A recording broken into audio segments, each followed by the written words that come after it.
ಈ ನಡುವೆ ಇದು ಕಾಂಗ್ರೆಸ್ BJP ಆಲ್ರೆಡಿ 20 ಕ್ಷೇತ್ರಗಳಿಗೆ, ಕಾಂಗ್ರೆಸ್ ಆಲ್ರೆಡಿ 7 ಕ್ಷೇತ್ರಗಳಿಗೆ, ಈಗ 16 ಕ್ಷೇತ್ರಗಳಿಗೆ 3-4 ಬಾಕಿ ಇಡ್ತಾರೆ. ಈ ನಡುವೆ JDS ಮತ್ತು BJP ನಡುವೆ ಒಂದು ತಿಕ್ಕಾಟ ಆರಂಭವಾಗಿದೆ. ಕುಮಾರಸ್ವಾಮಿ ಅವರು ಎಕ್ದಮ್ ಗರಂ ಆಗಿದ್ದಾರೆ. ಇವರಿಬ್ಬರು ದೋಸ್ತಿ ಮಾಡಿಕೊಂಡು ದೆಹಲಿಯಲ್ಲಿ ಕೈ ಕುಲುಕಿದ್ದೇ ಬಂತು. ಆದರೆ ಇದೀಗ ಒಂದೇ ಒಂದು ಕ್ಷೇತ್ರ, ವಿಶೇಷವಾಗಿ ಕೋಲಾರ ಕ್ಷೇತ್ರಕ್ಕಾಗಿ ಕಿತ್ತಾಟ ಶುರುವಾಗಿದೆ. ಅದು ಎಷ್ಟರ ಮಟ್ಟಿಗೆ ಹೋಗಿದೆ ಅಂದರೆ ಮೈತ್ರಿಯೇ ಮುರಿದುಕೊಳ್ತಾರೆ ಅನ್ನುವಂಥ ಅನುಮಾನ ಕೂಡ ಶುರುವಾಗಿದೆ. ಯಾಕೆಂದರೆ ಕುಮಾರಸ್ವಾಮಿ ಹೇಳ್ತಾ ಇದ್ದಾರೆ, ಅಥವಾ JDS ವಲಯ ಹೇಳ್ತಾ ಇದೆ, BJP ಜೊತೆ ಸಂಬಂಧ ಬೆರೆಸೋದ್ರಿಂದ ನಮಗೇನು ಲಾಭ? BJPಗೆ ಭಾಳ ದೊಡ್ಡ ಮಟ್ಟದಲ್ಲಿ ಲಾಭ ಆಗುತ್ತೆ ಮೈಸೂರು, ಹಳೆ ಮೈಸೂರು ಭಾಗದಲ್ಲಿ. ನಾವು ಮಂಡ್ಯ ಹಾಸನ ಹೆಂಗೂ ಗೆಲ್ತೀವಿ, ಇವರ ಜೊತೆ ಹೋಗಿ ನಾವು ಗೆಲ್ಲಬೇಕು 2 ಕ್ಷೇತ್ರಕ್ಕಾಗಿ, ಯಾಕೆ ಕೋಲಾರ ಕೊಡ್ತಾ ಇಲ್ವಂತೆ? ಇದು ಕಥೆ. ಬನ್ನಿ ಇದರ ಬಗೆಗಿನ ಸಂಪೂರ್ಣ ವಿವರ ನಿಮ್ಮ ಮುಂದೆ.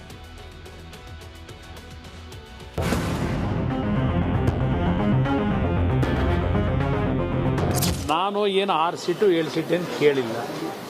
ನಾನು ನಮ್ಮ ಒಂದು ನಡುವೆ ಮಾತುಕತೆ ನಡೆದಂಥ ದಿನದಿಂದಲೂ ನಾವು ಕೇಳಿರ್ತಕ್ಕಂಥದ್ದೇ 3 ಸೀಟು, 3ರಿಂದ 4 ಸೀಟ್ ಕೇಳಿದ್ದೇವೆ.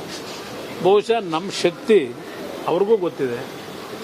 3ರಿಂದ 4 ಸೀಟನ್ನು ಇವತ್ತು ಕೊಡ್ತಾರೆ ಅಂತಕ್ಕಂಥ ನಂಬಿಕೆಯನ್ನು ನಾನು ಇಟ್ಕೊಂಡಿದ್ದೇನೆ. 2 ಸೀಟ್ ತಗೊಳ್ಳಿಕ್ಕೆ ನಾನು ಇಷ್ಟೆಲ್ಲ ಪ್ರಯತ್ನ ಪಡಬೇಕಾ, ಇಷ್ಟೆಲ್ಲ ಹೊಂದಾಣಿಕೆ ಬೇಕಾ ನನಗೆ? ಹಾಸನದಲ್ಲಿ ಮತ್ತು ಮಂಡ್ಯದಲ್ಲಿ ಈಗಲೂ ಹೇಳ್ತೀನಿ, ಸ್ವತಂತ್ರವಾಗಿ ನಮ್ಮ ಅಭ್ಯರ್ಥಿಗಳು ಗೆಲ್ತಾರೆ. ಸ್ವತಂತ್ರವಾಗಿ ಹೋದರೆ ಟ್ರಯಾಂಗ್ಯುಲರ್ ಕಂಟೆಸ್ಟ್ ಆದರೆ ಸುಲಭವಾಗಿ ಗೆಲ್ತೀವಿ. ಸಿದ್ದು ಡಿಕೆ ಜೋಡಿ ಹಣಿಯಲು ಮೋದಿ HD ದೇವೇಗೌಡರು ಮಾಸ್ಟರ್ ಪ್ಲಾನ್ ಮಾಡಿಕೊಂಡಿದ್ರು. ಆದರೆ ಲೋಕಸಭಾ ಚುನಾವಣೆ ಆರಂಭದಲ್ಲೇ ಮೈತ್ರಿ ನಾಯಕರ ಮಧ್ಯೆ ಅಸಮಾಧಾನ ಭುಗಿಲೆದ್ದಿದೆ. JDS BJP ನಾಯಕರು ಕೋಲಾರಕ್ಕಾಗಿ ಕಿತ್ತಾಡ್ತಿದ್ದಾರೆ. ಆದರೆ ಕುಮಾರಸ್ವಾಮಿ ಇವತ್ತು ಎಲ್ಲ ಗೊಂದಲಕ್ಕೆ ತೆರೆ ಎಳೆಯುವ ಯತ್ನ ಮಾಡಿದ್ರು. ನಾನು 2 ಸೀಟ್ಗೋಸ್ಕರವಾಗಿ ಶ್ರಮ ಹಾಕಬೇಕಂತಕ್ಕಂಥದ್ದು, ಅದರಲ್ಲಿ ಯಾವುದೇ ರೀತಿಯ ನಮ್ಮಲ್ಲಿ ವಿಶ್ವಾಸದ ಕೊರತೆಯಿಂದ ನಾನು ಹೇಳಿರ್ತಕ್ಕಂಥದ್ದು ಅಲ್ಲ. ಸಭೆಯಲ್ಲಿ ನಿನ್ನೆ ಏನು ಚರ್ಚೆ ಆಯಿತು ನಮ್ಮ ಕೋರ್ ಕಮಿಟಿನಲ್ಲಿ, ಆ ಹಿನ್ನೆಲೆಯಲ್ಲಿ ನಿಮ್ಮ ಗಮನ ಸೆಳೆದೆ ಅಷ್ಟೇ. ಆಸ್ಪತ್ರೆಯಿಂದ ಬರ್ತೀನಿ, ಎಲ್ಲದಕ್ಕೂ ಉತ್ತರ ಕೊಡ್ತೀನಿ ಅಂತ ಕುಮಾರಸ್ವಾಮಿ ಕಮಿಂಗ್ ಅಪ್ ಕೊಟ್ಟರು. ಆಸ್ಪತ್ರೆಯಿಂದ ಸಿದ್ಧವಾಗಿ ಬರ್ತೀನಿ, ಏನಪ್ಪ ಇದು? ಈ ರೀತಿ ಚುನಾವಣೆ ನಡೆಸಬೇಕಾ? ಈ ರೀತಿ ಚುನಾವಣೆ, ಇದು ಚುನಾವಣೆ ಇವ್ರು ನಡೆಸ್ತಾ ಇರೋದು. ಇದು ಚುನಾವಣೆ. ಈ ರಾಜ್ಯದಲ್ಲಿ ಚುನಾವಣಾ ಆಯೋಗ ಇದೆಯಾ?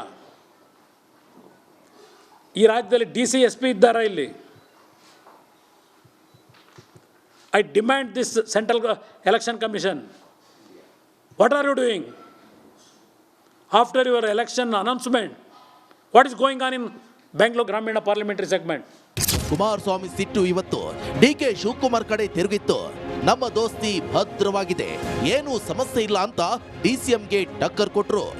ಪಾಪ ಅದೆಂಥದ್ದು ಟ್ರಬಲ್ ಶೂಟರು. ಹಿಂದೆ ನನ್ನ ಸರ್ಕಾರ ನಡೆಸಬೇಕಾದ್ರೆ ಟ್ರಬಲ್ ಶೂಟರ್ ಅಂತ ಹೇಳಿರೋರಲ್ಲ ನೀವು. ಪಾಪ ನಮ್ಮ ಪಕ್ಷದ ಬಗ್ಗೆ ಭಾಳ ಅನುಕಂಪ ಅವರಿಗೆ. ಭಾಳ ತ್ಯಾಗ ಮಾಡಿ ಕುಮಾರಣ್ಣನ ಅಧಿಕಾರ ಉಳಿಸೋಕ್ಕೆ ಪ್ರಯತ್ನ ಪಟ್ಟರೆಲ್ಲ ಇವರು. ಭಾಳ ಶ್ರಮಪಟ್ಟು ಮಂಡ್ಯದಲ್ಲಿ ನಿಖಿಲ್ ಕುಮಾರಸ್ವಾಮಿನ ಗೆಲ್ಸೋಕ್ಕೆ ದುಡಿಮೆ ಮಾಡಿದಾರೆ ಇವರೆಲ್ಲ. ನನ್ನ ಕಾರ್ಯಕರ್ತನ ಉಳಿಸಿದ್ದಾರೆ ಇವರು. ಇವತ್ತೇನೋ ಹೇಳಿಕೆಯನ್ನು ಗಮನಿಸಿದ್ದೆ ನಾನು ಮೊದಲೇ ಹೇಳಿದ್ದೆ, ಅಯ್ಯೋ ಪಾಪ ಈ ಥರ ಆಗ್ತದೆ ಅಂತ, ಇಷ್ಟು ಬೇಗ ಆಗುತ್ತೆ ಅಂತ ನಾನು ನಿರೀಕ್ಷೆ ಇಟ್ಟಿರಲಿ. ಏನಾಗಿದೆ? ದೋಸ್ತಿಗೆ ಏನೂ ಆಗಿಲ್ಲ, ನಾವು ಬೆಸ್ಟ್ ಫ್ರೆಂಡ್ಸು ಅಂತ ಕುಮಾರಸ್ವಾಮಿ ಗುಡುಗಿದ್ದಾರೆ. ಆದರೆ ಕೋಲಾರ ವಿಚಾರಕ್ಕೆ ತಿಕ್ಕಾಟ ನಡೀತಾ ಇದೆ. ಆದರೆ ಸಂಸದ ಮುನಿಸ್ವಾಮಿ ತಮಗೆ ಟಿಕೆಟ್ ಸಿಗೋದಿಲ್ಲ ಅನ್ನೋ ರೀತಿ ಮಾತನಾಡ್ತಿದ್ದಾರೆ.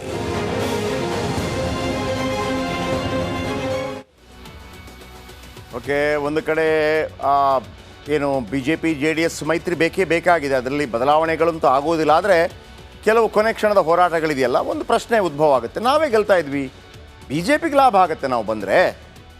BJPಗೆ ಖಂಡಿತವಾಗ್ಲೂ JDS ಜೊತೆಗೆ ಹೋದರೆ ಲಾಭ ಆಗುತ್ತೆ, JDSಗೂ ಲಾಭ ಆಗಬೇಕಲ್ಲ.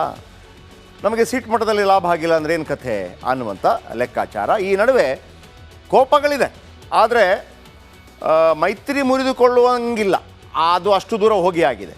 ಆದರೆ ಟೀಕೆ ಮಾಡುವಂಥದ್ದನ್ನು DK ಶಿವಕುಮಾರ್ ಮಾಡಿದ್ದಾರೆ. ನಾನು ಅಂದ್ಕೊಂಡೆ ಹಿಂಗೆ ಆಗುತ್ತೆ ಅಂಥೇಳಿ. ಅಲ್ಲಿ ಬೆಂಗಳೂರು ಗ್ರಾಮೀಣದಲ್ಲಿ ಏನೆಲ್ಲ ಆಗ್ತಾ ಇದೆ, ಕುಕ್ಕರ್ ಹಂಚ್ತಾ ಇದ್ದಾರೆ, ಮತ್ತೊಂದು ಮಗದೊಂದು, ಅದರ ಬಗ್ಗೆ ತೀಕ್ಷ್ಣವಾಗಿ ಪ್ರತಿಕ್ರಿಯಿಸಿದ್ದಾರೆ. ಈಗ ಈ BJP ಮತ್ತು JDS ನಡುವಿನ ಒಂದು ಏನು ಕಂಟಕ ಪ್ರಾಬ್ಲಮ್ ಏನು? ಎಲ್ಲಿಂದ ಶುರುವಾಯಿತು? ಎಲ್ಲ ಸರಿ ಇತ್ತಲ್ಲ, ಎಲ್ಲಿಂದ ಶುರುವಾಯಿತು? ಕೇವಲ ಒಂದು ಸೀಟ್ ಮಾತ್ರನ ಅಲ್ಲ, ಕೆಲವು ಪಾಯಿಂಟ್ ಇದೆ. ಮೈತ್ರಿಗೆ 10 ಕಂಟಕ ಇದೆ. ಏನು ನೋಡಿ, ಮೋದಿ ಅವರದ್ದು ಕಲಬುರಗಿಯಲ್ಲಿ ರ್ಯಾಲಿ ಆಯಿತು, ಶಿವಮೊಗ್ಗದಲ್ಲಿ ರ್ಯಾಲಿ ಆಯಿತು. ಈ ಎರಡೂ ರ್ಯಾಲಿಯಲ್ಲೂ ಕೂಡ ಅಲ್ಲಿಯ ಸ್ಥಳೀಯ JDSನ ಯಾವುದೇ ನಾಯಕರು ಕಾಣಿಸ್ಕೊಂಡ್ರಾ? ಇಲ್ಲ, ಕಾಣಿಸ್ಕೊಂಡಿಲ್ಲ. ಯಾಕೆ? ಮೈತ್ರಿ ಇಲ್ವಾ? Point number 1. Point number 2, Preetham Gowda ಅವರನ್ನು ನಿಯಂತ್ರಣ ಮಾಡೋದಕ್ಕೆ BJPಗೆ ಇನ್ನೂ ಕೂಡ ಸಾಧ್ಯವಾಗಿಲ್ಲ. ಪ್ರೀತಮ್ ಗೌಡ ಹೇಳ್ಬಿಡಲಿ ನೋಡೋಣ, ನಾನು JDS ಪ್ರಜ್ವಲ್ ರೇವಣ್ಣನ ಯಾರೇ ಆದರೂ ಕೂಡ ಅವರಿಗಾಗಿ ನಾನು ಕೆಲಸ ಮಾಡ್ತೀನಿ ಅಂತ ಹೇಳ್ಬಿಡ್ಲಿ ನೋಡೋಣ. ನನಗೆ ಯಾವುದು ನೆನಪಿಲ್ಲಪ್ಪ, ನನ್ನ ಮನೆಗೆ ಕಲ್ಲು ಬಿಸಾಡಿದ್ದು ಮಾತ್ರ ನೆನಪಿದೆ ಅಂತ ಹೇಳ್ತಾರೆ. ಸಾಧ್ಯ ಇದೆಯಾ? ನಂಬರ್ 3, ಸುಮಲತಾ ಮನವೊಲಿಸೋಕೆ ಇಲ್ಲಿ ತನಕ ಆಗಿಲ್ಲ. ದೇವೇಗೌಡರು ಬಿಟ್ಟಾಕಿ, ಅಮಿತ್ ಶಾ ಅಥವಾ JP ನಡ್ಡಾ, ಒಂದು ಕಡೆ ಕುಮಾರಸ್ವಾಮಿ, ಒಂದು ಕಡೆ ಸುಮಲತಾ ಕೂತ್ ಯಾವತ್ತಾದರೂ ಮಾತಾಡಿದ್ರಾ? ಇಲ್ಲಿ ತನಕ ಆಗಿಲ್ಲ. ಮತ್ತು ಹೆಂಗೆ ನೀವು ಚುನಾವಣಾ ಕಣಕ್ಕಿಳಿತೀರಿ? ಗೊಂದಲ ಇದೆ. ಇನ್ನು ನಂಬರ್ 4 ಪಾಯಿಂಟ್, ಕೋಲಾರದಲ್ಲಿ JDS ಕಳೆದ ಬಾರಿ ಅಂದರೆ ಹಿಂದೆ ಕಳೆದ ಬಾರಿ ಲೆಕ್ಕಕ್ಕೆ ಬರಲ್ಲ, ಯಾಕಂದರೆ JDS ಕಾಂಗ್ರೆಸ್ ಜೊತೆ ಆಗಿತ್ತು. 2014ರಲ್ಲಿ 3,70,000 ಮತಗಳನ್ನು JDS ಪಡ್ಕೊಂಡಿತ್ತು. 3,70,000 ಮತಗಳನ್ನು ಪಡ್ಕೊಂಡಿತ್ತು. ಆಮೇಲೆ BJP ಅಲ್ಲಿ 3rd ಪ್ಲೇಸು. ಆಮೇಲೆ 1 MLAಗಳಿಲ್ಲ.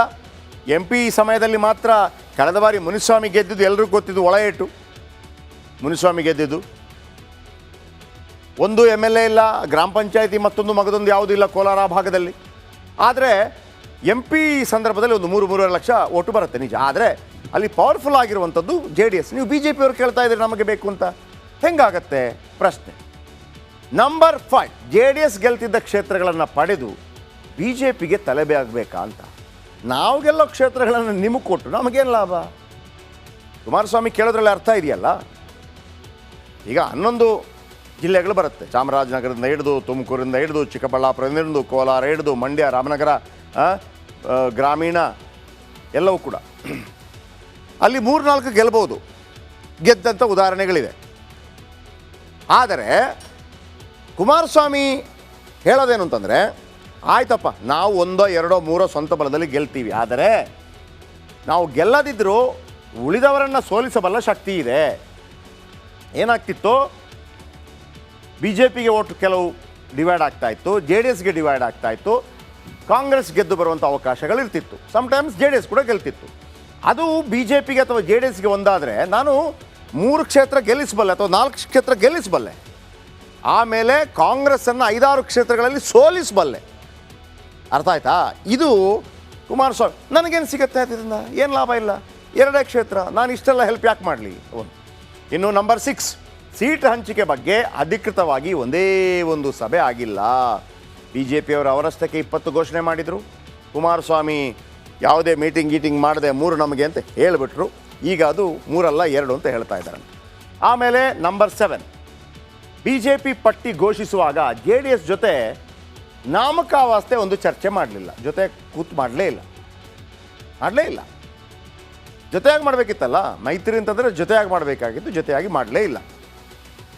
BJP ಪಟ್ಟಿ ಘೋಷಿಸುವಾಗ JDS ಜೊತೆ ಚರ್ಚೆ ಮಾಡಿಲ್ಲ ಅನ್ನುವಂಥ ಒಂದು ಬೇಸರ ಇದೆ.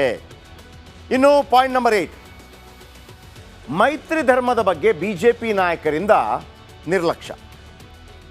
ಅನೇಕ BJP ನಾಯಕರು ಯಾರು ಕೂಡ ಓಪನ್ ಆಗಿ ಮಾಡ್ತಾ ಇರಲಿಲ್ಲ. ಆಮೇಲೆ ಲೋಕಲೈಸ್ಡ್ ಇನ್ನೂ ಕೂಡ ಆಗಿಲ್ಲ. ಯಾರಾದರೂ ಜೊತೆಯಾಗಿ ಹೋದ್ರಾ? ಇಲ್ಲ, ಆಗ್ತಾ ಇಲ್ಲ. ಆ ಕೇಂದ್ರದಲ್ಲಿ ನೀವು ಹೇಳ್ತಿದ್ದೀರ ಅಷ್ಟೇ ಜೊತೆಯಾಗಿದ್ದೀವಿ ಅಂತೇಳಿ. ಪ್ರೀತಮ್ ಗೌಡ ಆಗ್ತಿಲ್ಲ, ಸೀಟ್ ರವಿ ಅವರಿಗೆ ಮನಸ್ಸಿಲ್ಲ, ಇನ್ನು ಕೆಲವರು JDS ಅವರು ಮಾತಾಡ್ತಿಲ್ಲ.